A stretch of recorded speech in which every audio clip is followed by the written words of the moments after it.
A radiação pode ser usada para inúmeras coisas, tanto boas quanto ruins, como, por exemplo, a energia nuclear e a radioterapia no tratamento do câncer, que, como o próprio nome já diz, funciona à base de radiação.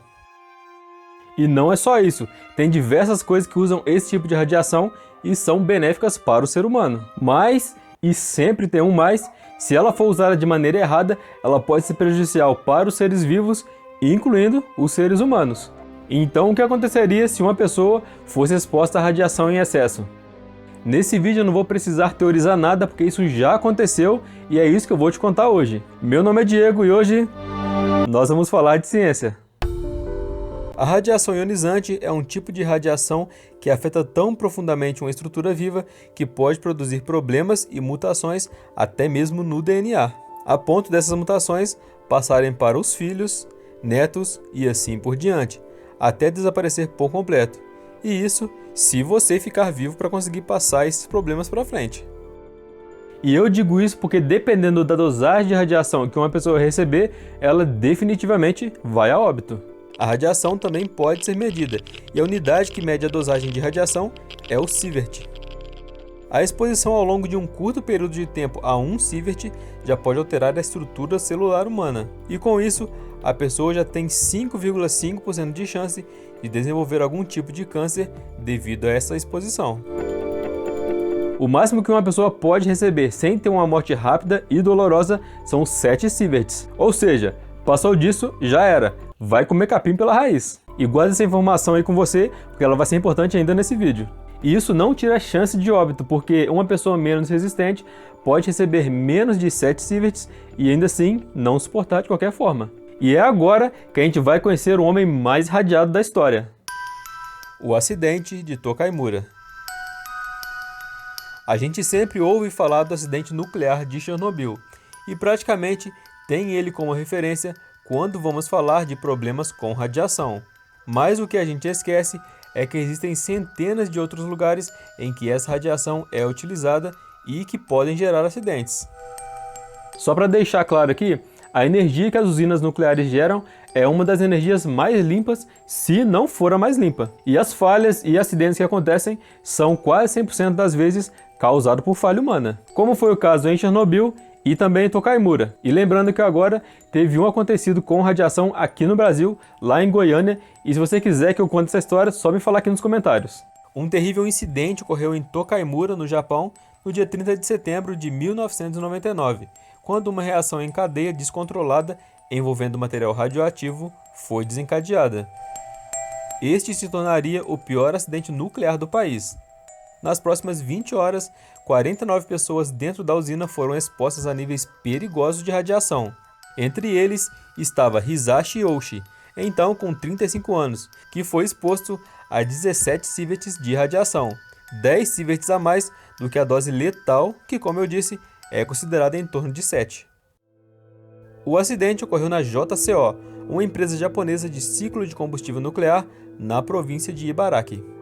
Os envolvidos estavam preparando combustível para o reator, misturando 2,4 kg de urânio enriquecido com ácido nítrico. O procedimento perigoso deveria ocorrer em um tanque de dissolução, num passo a passo aprovado de preparação de combustível nuclear. Mas os trabalhadores foram instruídos a seguir um outro procedimento que não era aprovado. Nesse procedimento errado, eles misturaram 16 kg de material físsil, que é um material que pode sustentar uma reação em cadeia de fissão nuclear, em um balde de aço.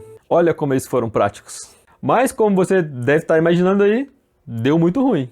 O urânio atingiu uma massa crítica às 10h35 da manhã e desencadeou uma reação em cadeia descontrolada, que emitiu radiação por quase 20 horas.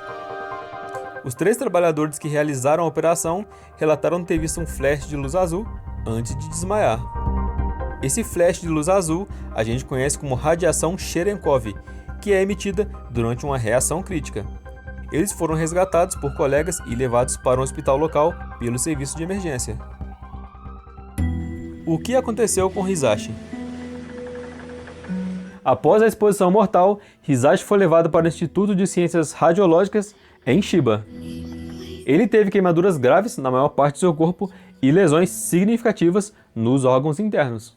Hisashi e outros 2 trabalhadores tiveram sudorese e vômito, que os colocou em risco de desidratação. E a análise de sangue também revelou que a radiação fez com que a contagem de linfócitos de Hisashi caísse para quase zero.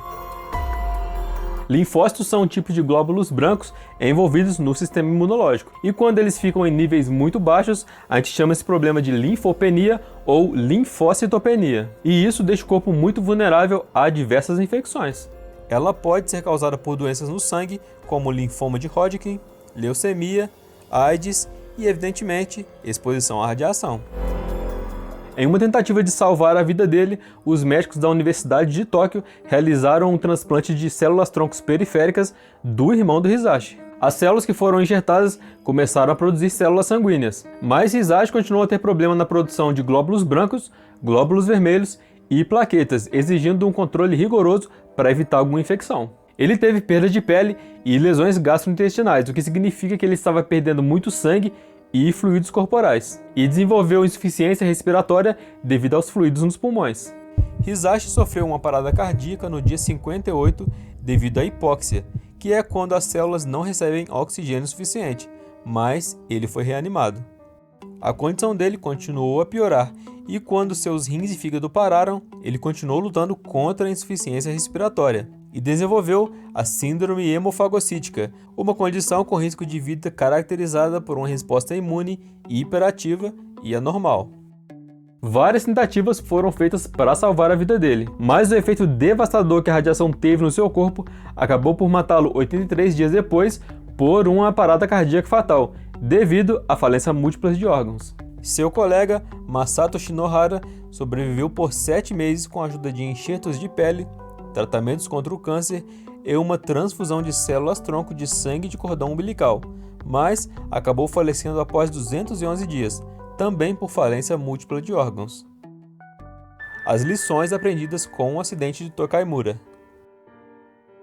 O destino desses homens foi uma rara demonstração dos efeitos devastadores da síndrome aguda da radiação, envolvendo exposição a nêutrons que foram detalhadas em um relatório intitulado Segurança de Criticidade Nuclear e o Acidente de 1999 em Tokaimura, Japão. As falhas da JCO em relação às graves violações nos princípios de segurança levaram a acusações criminais. E no ano 2000, a licença de operação da usina acabou sendo revogada. Isso serviu de lição para as outras usinas, e agora que você já sabe o que acontece com o seu corpo se você for exposto à radiação em excesso, se inscreve aqui no canal para você não perder as novidades que eu posto aqui toda semana. Muito obrigado por assistir e até o próximo vídeo!